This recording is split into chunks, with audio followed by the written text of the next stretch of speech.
windows, doors, and openings, dimensions for review, and moving. So we've loaded in the window, door, and opening types that we want. We've added them in, but they're not in the exact location that we want them to be in. So how can we either move them or position them so that they can be in the exact location that they need to be in?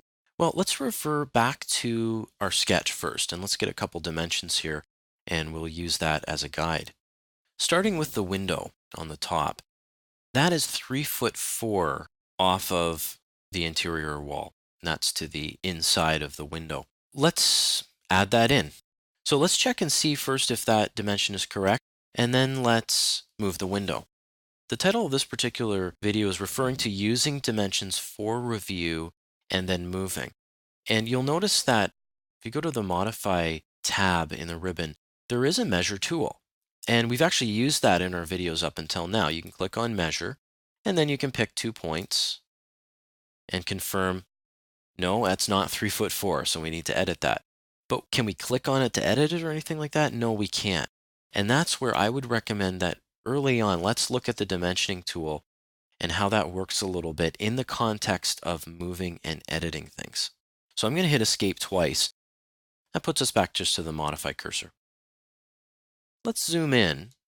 Now we'll notice, oh boy, these are thick lines. It's kind of hard to take dimensions or accurate dimensions you can trust off of those thick lines. You might pick the wrong line and not know it. So what do? Well, we have discussed the thin lines toggle. That's found right up in the quick access toolbar under thin lines. You can also type in TL, which is a quick way of accessing that toggle as well. So that gives us a little bit more confidence on the lines that we're going to be selecting. Now let's go to Annotate, and we're going to use the Dimension tool. We're not going to use linear. We're going to use aligned. That's the best one to use for this type of scenario. So let's click Aligned. The first thing we're going to be clicking is the wall. Now notice it's not highlighting the line that I want. Now it does have the reference plane. That's good. But let's just talk briefly about if we wanted to pick the inside face of the wall, how could we do that? Well, the simple answer is the Tab key on your keyboard.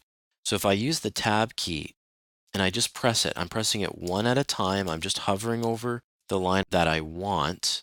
And then I'm using the Tab key to sort of cycle through the different options that are available to me. You'll see when it highlights the face that you want.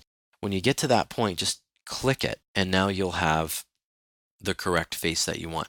And the same goes for the window. It may not pick up the exact face that you want. In this case, it is. And when you do see it, you can just click, and now I've clicked 2 faces. That provides the dimension distance. Now, what about the distance of the dimension from wherever it is that we're drawing? Well, let's just position it off the object a little bit, and let's just put it there. Good, so now we've drawn in a dimension. Let's hit Escape twice. Now, what does that have to do with moving the object? Well, the dimensions can be used in that effect. First of all, we've confirmed that the dimension is not correct. It's 1'11.5". We want 3'4". Let's click on the window. Now, do you notice something about that dimension? Its text turned blue. And when something turns blue, that's good, because in Revit, that means it can be edited. So I'm going to click on that text right there, that blue dimension text, and I'm now going to type in 3'4". Enter. If I were to hit Escape twice, just put it back to the Modify cursor, now you'll see the dimension, it's not only serving as a dimension, but it's also serving to confirm that, yes, that's the distance, and I can use it to move. Let's look at that again. Okay, how about this patio door? It's a 5-foot patio door. It's 11 inches off of the inside face. How do we do that? Well, let's review. I'm going to go to Annotate, Dimension, and Aligned. Quick way to get that is if you just use the DI command, and DI, no enter, that'll start Dimension Aligned. So if I hover over the inside of this wall, I'm just going to use the Tab key and pick that highlighted inside piece of the wall, click, and then I can just click on the inside of that door, no reason to tab, and then I can click a location as to where I want that. It's a total of 3 clicks, 1, 2, and then 3. Good. Let's hit Escape twice. And we can confirm that, yes, that's 1'2". That is how much? 14 inches. So that's a little bit too far. We want it to be 11 inches. Let's click on the door. And then let's click in that blue dimension and type in 11 inches. Enter. So now that's 11 inches off the corner. Let's do the same with the other ones. Okay, this is 2'8" and then 9.5 inches. Let's see if we can remember that. 2'8" and 9.5. So let's go to the align dimension.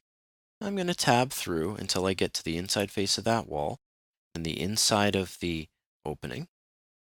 Good. Click. And let's do the other side as well. Right from there, click. If you ever can't quite see where you're clicking as a dimension line, just zoom in and it'll help you to pick the right face exactly. So let's just click that. And the dimensions will even try to line up with each other, which is great. Let's hit escape twice. This was 2'8", but it's always better to measure twice than to edit it twice. So flip back here to confirm, yes, 2'8", 9.5 inches. So what do? Do we click on the dimension? What happens if we do that? No, we can't edit that. In fact, it will not let us edit that dimension. So how do we do this? Well, we click on the object, as we saw previously, and we say 2'8", enter. Great.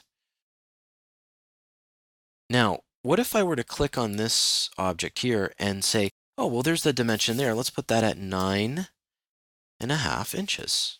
Enter. Notice what happened over here? It changed that to 2'8" 3/4. It's changing the dimensions based upon where this opening is. So let's fix this. We want that to be a fixed 2'8". If we want to move that dimension to 9.5 inches, we need to click on this opening. Now we can click there and say 9.5 inches, enter, and that's exactly where we need that to be. And when we're done, we can either just click in the white free space or we can just hit escape a couple times, and I'll just zoom out. And we can see there's our little model right there, and everything seems to be in the right place. So we've got a 3'4", 11, 2'8", and 9.5. 3'4", 11, 2'8", and 9.5. This door hasn't really been defined yet, so we can change that as we go.